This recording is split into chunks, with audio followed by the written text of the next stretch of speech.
Hey guys, welcome back to Tracie's Place. Today I'm in the kitchen. You will not believe how fast and easy this simple dessert is. You can make it for home, you can make it for a potluck, which that's what I'm making one of them for potluck. My son's, this is one of his favorites, so I will be sending it to him in his care package at college. So y'all, let me tell you the ingredients so you can get started. You won't believe. When I say you won't believe how fast this is, that's what I mean. So we have chocolate chips, and I use the semi-sweet chocolate chips from Coldest. Those are my personal favorite. 1 stick of butter, water, a little bit of salt, and this is salted butter. This is salted butter.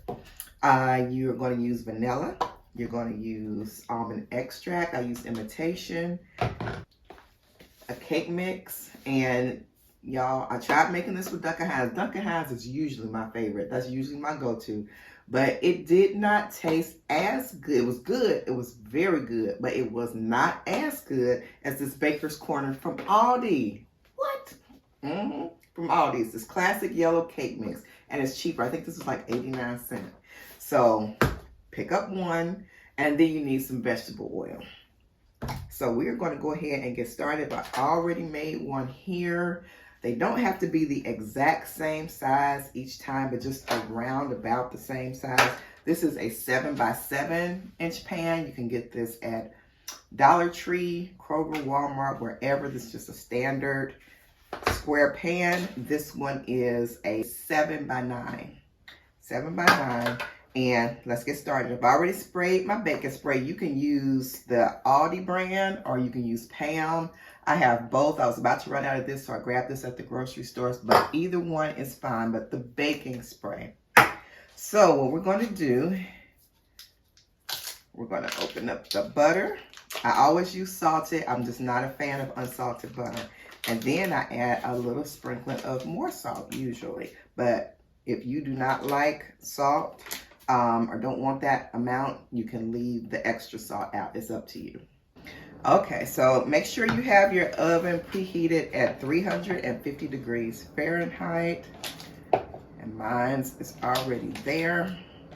And I just cut the butter up so that the melting process goes fast.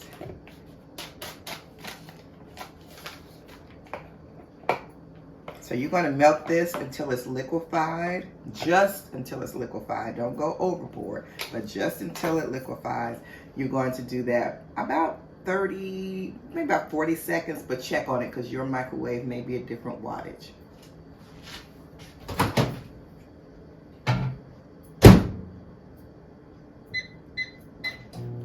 Okay, and this is what it looks like after it liquefies. If there's any little pieces of butter in there, just go ahead and whisk it up. So you just need a small whisk. Y'all, you do not need a mixer for this. You do not need an egg. If you all have not noticed, there's no egg in this. You can put one in there, but I do not use egg. It's just that easy and simple. So I'm just gonna sit this here for a second. This is 1/4 cup of water, so I put that right into the butter. And then we're going to use half of a 1/4 cup. That might be a couple tablespoons or whatever, I don't know, but I just use half of a 1/4 cup of oil. Okay, so there's that. And you just put it in like so. Okay, and then you're going to put in about 3/4 teaspoon of vanilla, about 3/4 teaspoon of imitation almond extract or a regular almond extract. If you do not have almond extract, you do not have to use it. But I love almond extract. It's just everything to me. You cannot mess this up. I'm sorry, you just cannot mess this up. You just kind of whisk that in. And when I get kind of like halfway through the mix, I put the salt in. Like I said, if you don't want any more salt, you do not have to use it. But I just use about 1/4. And this is not coming out fast, y'all. And then you just keep going with the mix.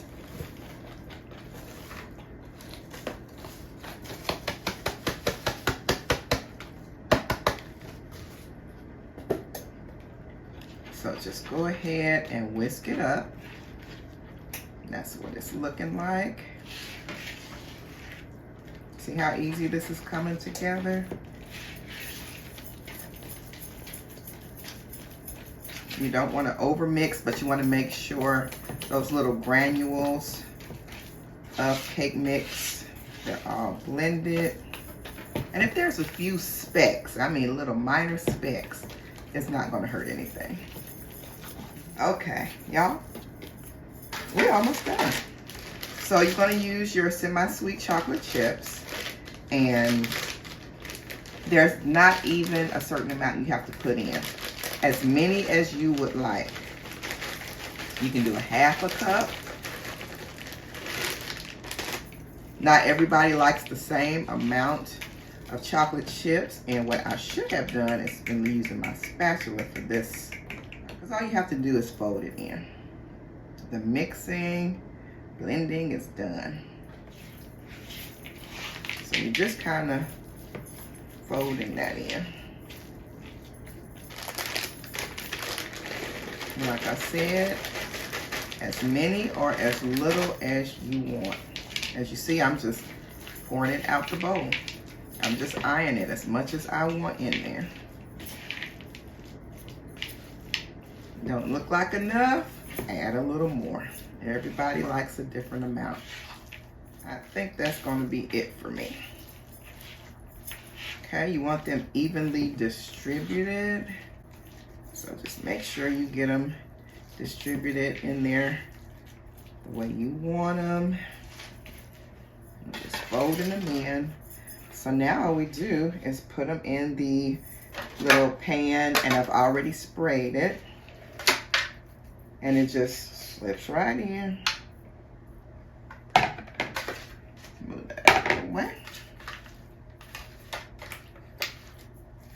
Simple, simple, simple. If you do not want any chocolate chips at all, you don't have to use it. If you like nuts, you could probably put some nuts in there. I would roast my nuts. They just taste better. Ooh. Those were just a little bit heavy in that one space with the chocolate chips.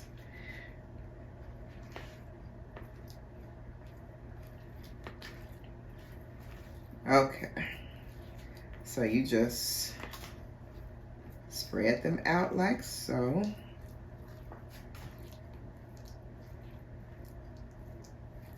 Okay, make sure they're even.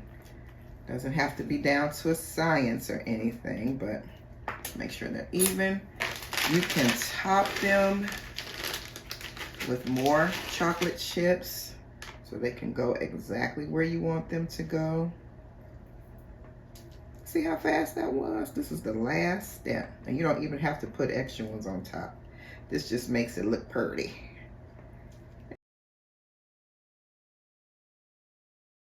But if you don't want as much, hold back.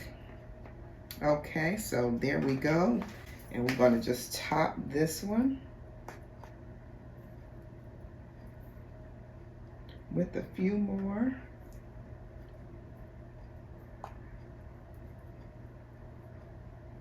And into a 350-degree preheated oven for 25 minutes.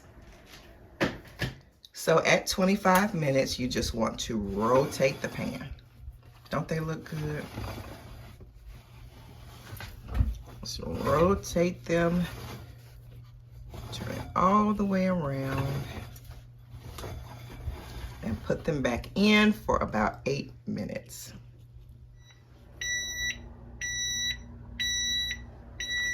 Okay, they are ready.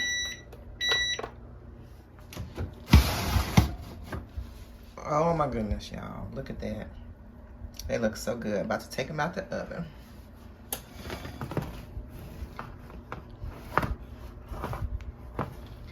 So I'm going to let them cool in the pan for about 25 minutes, possibly 30.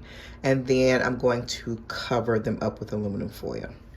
Okay, and here we go. You just want to wait 30 minutes. And it smells so good, y'all. So very good. So you just want to pull off enough aluminum foil to cover.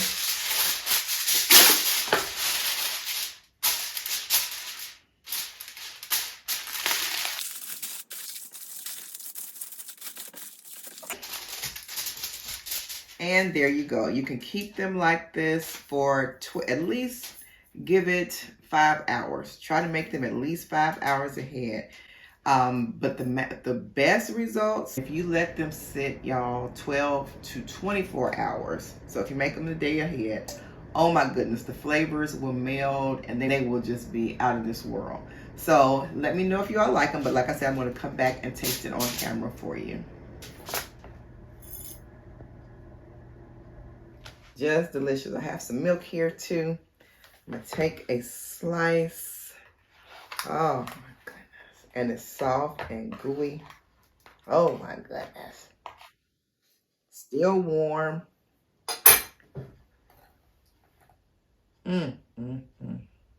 Oh my goodness, y'all. Delicious. Let me get a napkin. This is amazing. I know because I've had it before, of course, so.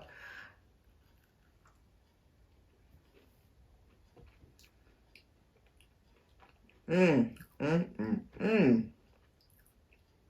is so good. You don't want to leave it in too long either.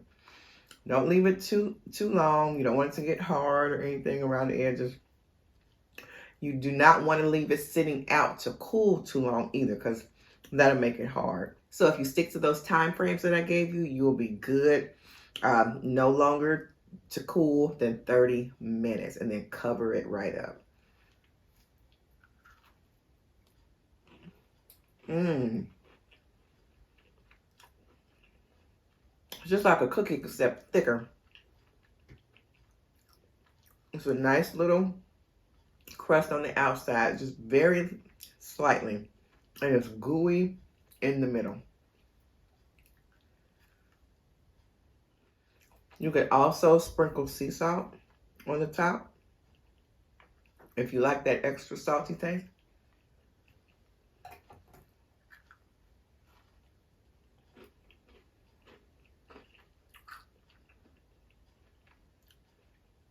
My goodness, that is it.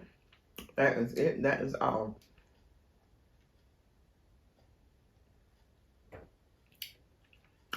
And nothing beats milk with chocolate chip cookies and chocolate chip cookie bars.